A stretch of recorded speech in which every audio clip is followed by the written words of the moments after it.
What's up, tribe? How you guys doing? Go ahead and hit that subscribe button. I hope you like this video. This is the Real Housewives of Atlanta season 14 reunion part 3. Let's go ahead and get to it.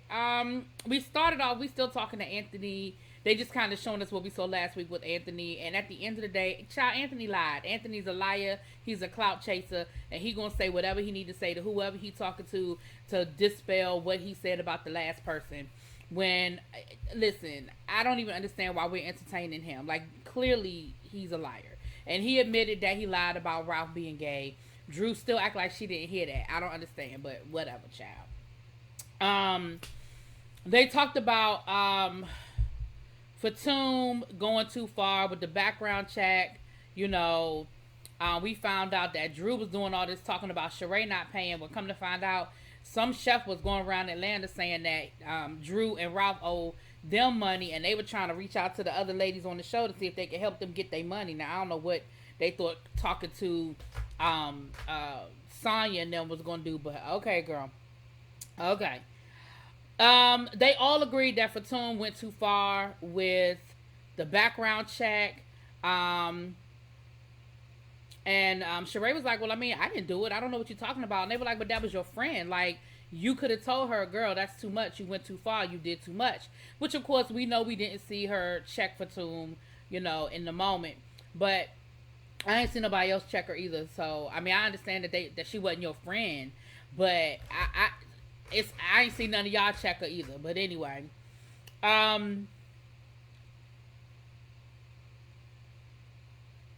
Ralph background check.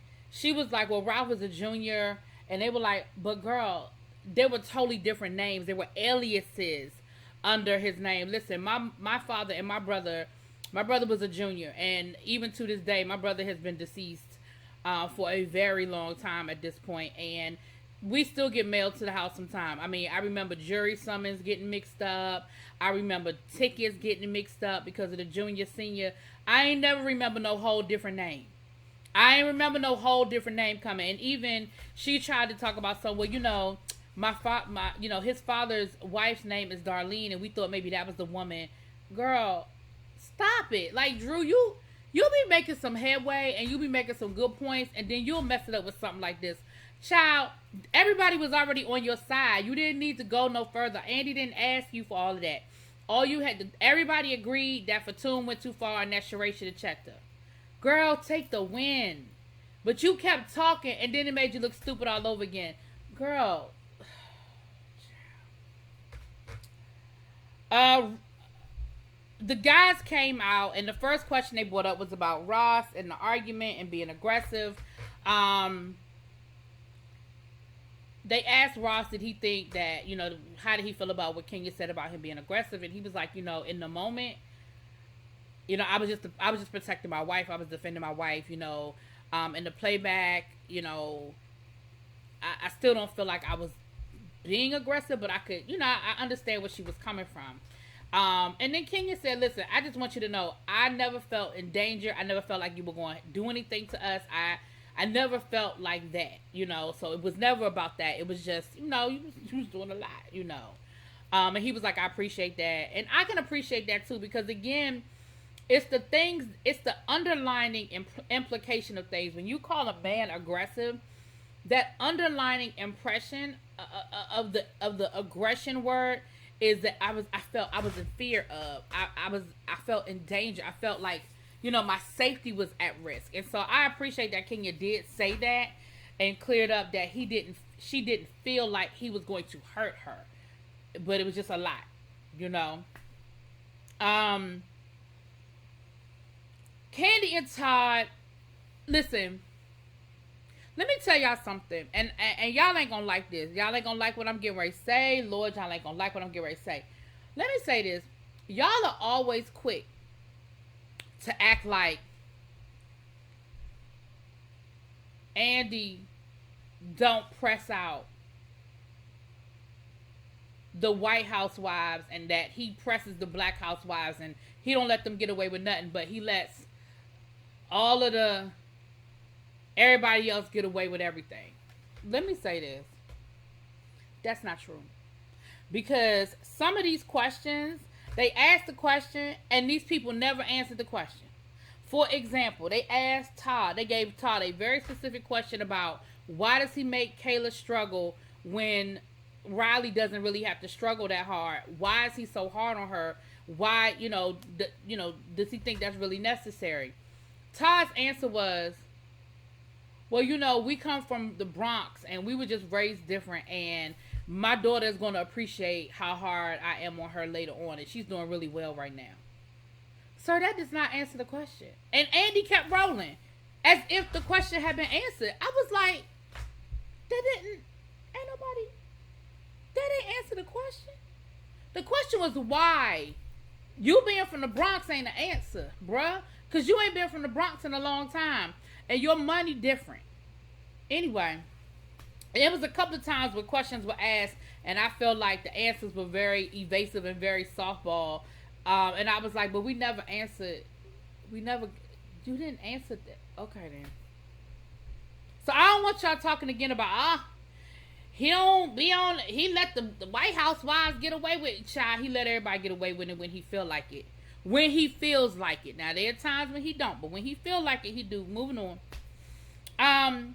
They brought up Candy getting the EGOT. We got the piano lesson coming up. Now, listen. I already had my ticket to see the piano lesson. I had bought my ticket before Candy became a producer on it. So I was already looking forward to seeing the piano lesson. So I will be in New York. Now, she said that their red carpet is the weekend of October the 15th. I believe that's the weekend my tickets are for. I honestly believe that's the weekend. I don't know. I got to double check, y'all. But neither here nor there. I'm definitely looking forward to seeing the play. I'll let y'all know how it was, child. But I think she has a good chance of maybe getting some recognition for this. I mean, Sam Jackson, Danielle Brooks. It's being directed by Sam Jackson's wife. I think it's like the first black woman. She's in a category. She may not be the first. But she's in a category of black women that I think she might be the first to do a revival. It might be the first black woman to direct a revival. But moving on. Anyway, I'm looking forward to seeing it though. Drew and Ralph, listen, I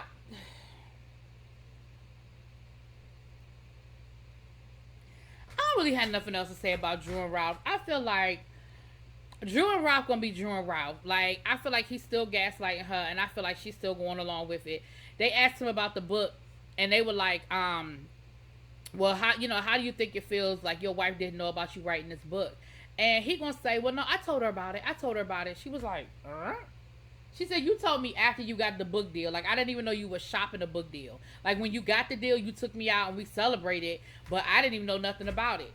And again, so I just feel like, once again, so you just basically told a blatant lie. Andy asked you a very specific question. You shopping a book deal without your wife. You said, oh, she knew about it. I told her about it. And she was like, no, you didn't. Like, sir, like, these are some very specific things.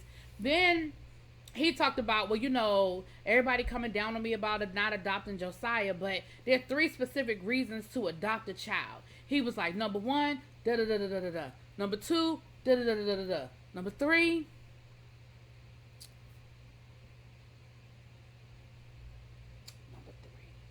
Candy was like, what you put in the book? I'm like, it was like, you act like you really had that thing set up too. 1, 2, 3. Maybe you couldn't remember your 3rd reason. They were your reasons. You started off by saying, you could have said there are a couple of reasons, and then that way if you messed it up, nobody would have known that you were supposed to have 3. So then Andy asked him, well, are you finished the book? He was like, yeah, the book's done. Once again, here go Drew. Really? Oh. Do y'all live in the same house? Like, are y'all even...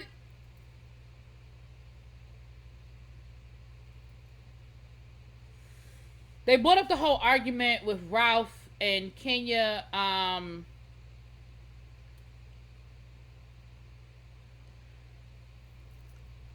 Oh, sorry, I wrote the wrong name. Not Kenya. Ralph and Sheree. He was upset about the whole rumor about him being gay and, her, the comments she made. And one thing I will say that I agree with Ralph. I agree with Ralph on this one. Lord, it hurts me to say. He said, well, why are you trying to weaponize being gay? Like, why are you using it as a slur? Like, there's something wrong with it. There's nothing wrong with being gay. I'm just not gay. But you made it out to be a joke, like it was a problem. Now, I'm gonna agree with Ralph from the point of view of people do try to weaponize and turn gay into a bad thing. But sir, in your case, it would be a bad thing because you're married to a woman. So if you was out with other men, that would be a bad thing. Just like if you was out with other women, like you already are. But anyway, oh, Todd's condo is renovated. Yay, Todd. Good for you, babe. Uh, Let me see. Then there's still gaslighting. 3 reasons. Marlo and Candy. All right, they talked about this whole Marlo and Candy thing. Once again, Marlo spent this whole reunion apologizing.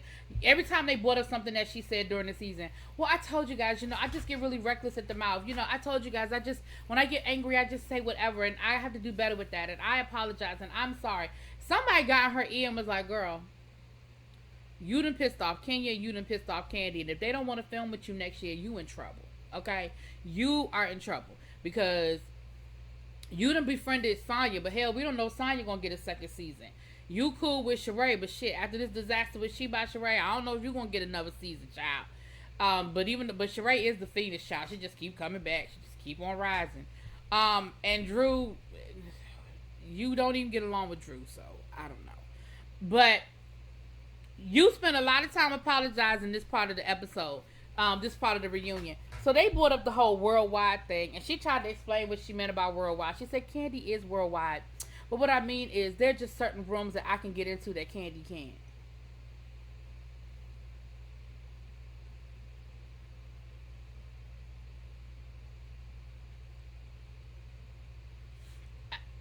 Listen, Marlo, I get it. You're a fashionista. You know people that work for these fashion houses. I get it. I understand it.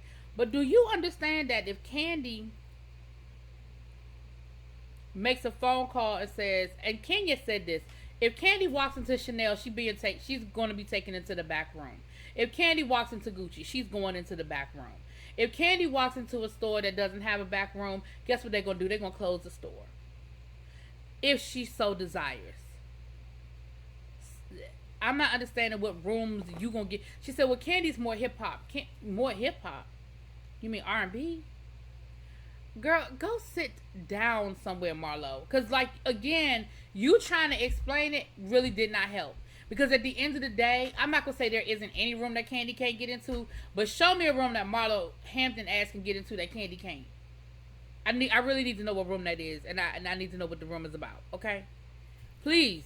Did we not just talk about the fact that this woman is an executive producer on a Broadway show that stars Sam Jackson? Did we not just talk about the fact that she has a Grammy? And I know people get sick of hearing that she got a Grammy, but okay, she got a Grammy. Can we talk about the fact that she's getting ready to have a whole nother show, 2 other shows actually on Bravo on top of this one that she's executive producer of? Can we stop acting like I know there's people that don't like Candy, but we're not gonna keep disrespecting what she does. We're really not gonna keep doing that. Anyway, child. So then they asked Todd about the whole Africa comment about Marlo being thirsty. So Todd was talking about how when they went to Africa, how she paid her way for the whole trip, that she paid her whole way there. I mean, she wanted to be there, so I guess she paid to be there. She wanted to be there, child, so she paid to be there. They asked Todd about his bank account, about his tax, about Marlo making a comment about him being below Candy's tax bracket. And he was like, everybody out here is below Candy's tax bracket. I said, I know that's right, Todd.